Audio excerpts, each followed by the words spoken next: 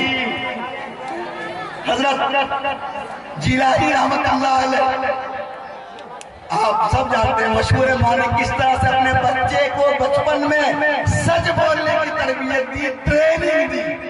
پھر جا کر وہ بیٹا پیرانے پیر بنا۔ تو میرے ماؤں اور بہنوں اپنی زندگی کے اندر تبدیلی لائی، اور وہی نہیں صرف وہ بیٹا قوم، معاشرہ اور سماج کے لیے کارآمد ہوگا، کام کرنے والا ہوگا، دین کا داعی بنے گا، بلکہ ہم اولاد سے جو اپنے لیے کہ جو سہارا سمجھتے ہیں کہ ہمارے بڑھاپے کا سہارا ہماری اولاد بنے، اسی وقت بنے گی ہماری اولاد ہمارے لیے بڑھاپے کی سہارا جب ہم ان کو نبی پاک علیہ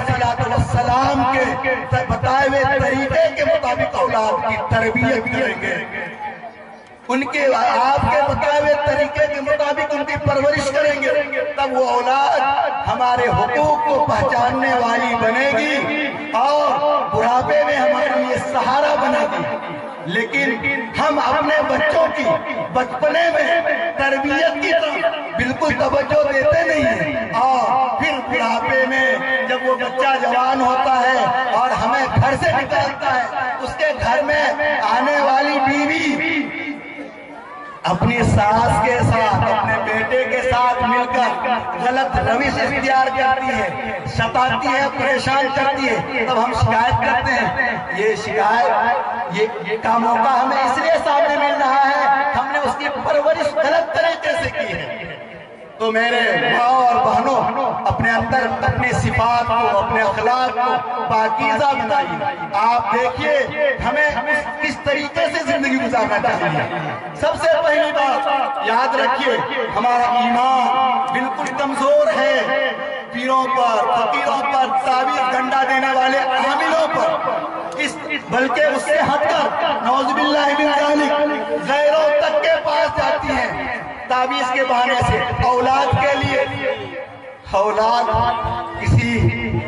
انسان کے ہاتھ میں ہوتا کسی کو اولاد دینا، تو اللہ کے بہت سے نبی گزرے ہیں، اللہ کے نبی گزرے ہیں، ان کو اولاد نہیں ہوئی، اولاد نہیں ہوئی، اولاد تمنائیں رہی۔ حضرت عائشہ رضی اللہ تعالی عنہا جن کے پاکیزگی کے بارے میں قرآن نے شہادت دی ہے، حضور اکرم صلی اللہ علیہ وسلم کی سب سے لاڈلی بیوی، انہیں بھی اولاد کا تمنا تھی، خواہش تھی، لیکن اللہ تعالیٰ کی مرضی نہیں ہوئی، اولاد کیا حضور اکرم صلی اللہ علیہ وسلم کو تعویذ نہیں دے سکتے تھے اولاد کے؟ جی، تو کسی تعویذ سے اولاد ہرگز نہیں مل سکتی۔ اگر اللہ نے کسی کے لیے اولاد کو نہیں رکھا ہے تو پورے دنیا کے تعویذ والے مل کر اگر اس کو اولاد دینا چاہے تو اولاد نہیں دے سکتے۔ یاد رکھیے گا۔ اور پورے دنیا مل کر کے کسی کو نقصان پہنچانا چاہے تو نقصان نہیں پہنچا سکتی ہے اگر اللہ کی مرضی نہ ہو. اللہ پر جب تک ہمارا یہ ایمان نہیں ہوگا مکمل اور یقین کامل نہیں ہوگا، ہمارے اعمال کے اندر بھی جان پیدا نہیں ہوگی. تو میرے ماں اور بہنوں، اللہ پر آپ کامل یقین کرنے والا، اپنے مصیبت کے لمحات میں اللہ کی طرف ہاتھ اٹھائیے اور رو کر کے گر گرا کر مانگیے تو دیکھیے اللہ تعالیٰ کا در وہ در ہے جس در کا کوئی بھکاری محروم نہیں ہوتا. لیکن اللہ سے مانگنے والی صفات تو پیدا کیجیے. آپ رو رو کر دعا کر رہی ہیں، حرام غذائیں ہمارے دلوں میں جا رہی ہے. میں آج اس مجلس میں مسجد میں بھی یہاں کہہ چکا ہوں، آج ہمارے پاس جو زمینداری کی دولتیں ہیں، معاف کیجئے گا، بہت کم ہے جو پاکیزہ طریقے سے ہمارے پاس وہ زمین آئی ہے. آپ کہیں گے یہ کیا کہہ رہا ہے؟ میں یہ نہیں کہہ رہا چوری یا کسی بےمانی کر کے لیا ہے. مثال کے طور پر آپ کسی کے پوتا ہیں یا پوتی ہیں، آپ کے دادا نے پھوپھی کا حق نہیں دیا، آپ کے دادا نے پھوپھی کا حق نہیں دیا، اپنی بہن کا حق نہیں دیا، اور وہ غلط اس کا حق مار کر کے وہ دولت آپ تک پہنچی ہے، تو یقین جانیے وہ دولت آپ کھا رہے ہیں. آپ کو معلوم ہے وہ حق مارا گیا تو اوپر کے پشت میں ہمارے دادا نے اپنی بہن کے نہیں دیا، پھر ہمارے پاس وہی دولت آئی. آج ہمارے پاس آئی ہے وہ دولت، اس دولت کو آپ جان بوجھ کر کھا رہے ہیں. اب حرام غذا ہمارے پیٹ میں ہے.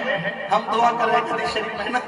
کہ آدمی کے دعا کے قبولیت کے جو اسباب ہیں وہ تمام اسباب مہیا ہے، اور خوب رو کر کے گریہزاری کر کے اللہ کے حضور دعا کر رہا ہے، لیکن اندر جو غذا گیا ہوا ہے وہ حرام غذا گیا ہوا ہے. خون حرام ہے، دعا قبول نہیں ہوگی، دعا قبول نہیں ہوگی. یاد رکھیے میری ماں اور بہنوں، یہ دنیا کی زندگی بہت محدود ہے، آخرت کی زندگی اصل ہے. آپ اللہ کو راضی کر کے دنیا کے اندر تنگ دستی کی زندگی گزار کر کے بھلے چلے جائیں، آپ کی زندگی کامیاب. قرآن آپ کے بارے میں کہتا ہے قد افلح المؤمنون، یہ ایمان والے کامیاب ہیں، یہ ایمان والے کامیاب ہیں. اور آپ پورے عیش و عشرت کے ساتھ زندگی گزاریں، لیکن کسی کے حق مار کر کے زندگی گزار رہے ہیں، اللہ کو ناراض کر کے زندگی گزار رہے ہیں. آپ ناکام ہیں، آپ ناکام ہیں. تو میری ماں اور بہنوں، آج کے اس اجلاس میں آپ آئی ہیں اور مجھے جان کر خوشی ہوئی ہے کہ اس اجلاس کے انعقاد میں ماں اور بہنوں نے بہت جم کر حصہ لیا ہے، بڑی دلچسپی کا مظاہرہ کیا ہے. ان کے دلچسپی کے بنیاد پر آج کا یہ اجلاس منعقد ہوا ہے. آپ اس اجلاس سے یہ فائدہ اٹھا کر کے جائیے کہ آج سے کوئی مشتبہ غذا اپنے اندر جانے نہیں دیں گے. تمام ماں اور بہنوں مل کے تیار ہیں اس کے لیے، اور یہ آج کر کے جائیں. یقین جانیے آج سے آپ کی زندگی پرسکون ہوتی جائے گی. ٹینشن فری زندگی آپ چاہتے ہیں تو اللہ سے